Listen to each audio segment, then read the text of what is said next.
Another day, another blessings. Nandito tayo ngayon sa Las Casas, Pilipinas. De Acosar. Kaya ano pang hinihintay nyo? Samahan nyo ako at silipin natin. Anong meron dito? Let's go! Sis!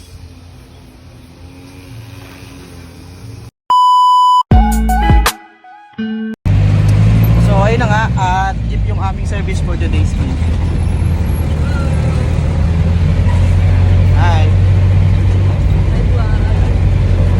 Ikot lang kami sa aming asyenda, no? Sa asyenda ni JC. Ayan.